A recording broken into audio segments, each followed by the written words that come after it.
जयंती पिछले 4 वर्षों से जो निरंतर हम लोग यहाँ पर आयोजित कर रहे हैं, ये इसका चौथा वर्ष है।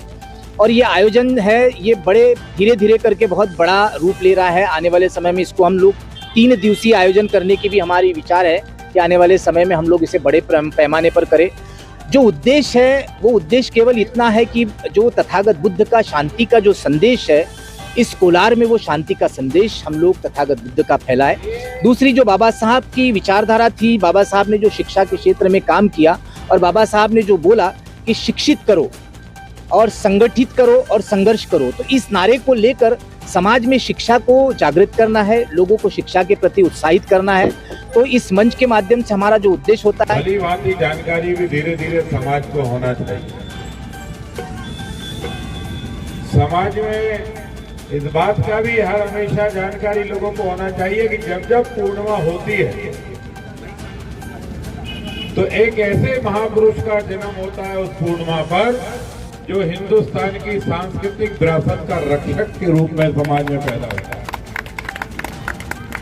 जब बौद्ध पूर्णिमा आई तो तथागत गौतम बुद्ध का जन्म हुआ। एक पूर्णिमा पर भगवान रविदास जी का जन्म हुआ।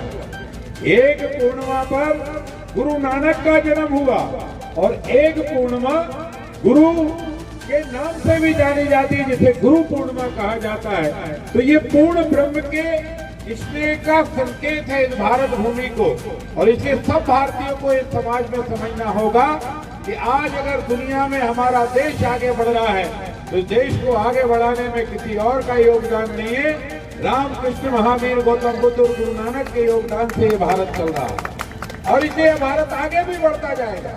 बाबा साहब अम्बेडकर के बारे में भी लोग कुछ भी सोचते हैं, कुछ भी बोलते हैं। जब बाबा साहब अम्बेडकर ने कहा कि मुझे आज सनातन धर्म छोड़ना पड़ेगा, तो मुसलमानों को बड़ी खुशी हुई कि बाबा साहब अम्बेडकर मुसलमान बन जाएंगे, हमारा इस्लाम बढ़ जाएगा। तो फिर ईसाइयों को भी खुशी हुई कि बाबा साहब अम्बेडकर ईसाई बन जाएंगे। तो बाबा साहब अम्बेडकर ने कहा, ना मैं मुसलमान बनूंगा ना मैं ईसाई बनूंगा, जो भारत की भूमि में पैदा हुआ है मैं उसी जन्म में मरूंगा, उसी जन्म में रहूंगा। और उन्होंने बौद्ध धर्म स्वीकार किया और ये हमारी परंपरा है, ये हमें मानना चाहिए। आजकल के लोग उठाकर कुछ भी नारा लगा देते हैं, समाज में कटुता पैदा करते हैं। ये ध्यान रखिए, जो हिंदुस्तान के लिए लड़ेगा मरेगा वो भगवान गौतम बुद्ध हो, बाबा साहब अम्बेडकर के सपने को पूरा करेगा। ये वीडियो पसंद आए तो लाइक, शेयर, कमेंट और सब्सक्राइब करना ना भूले।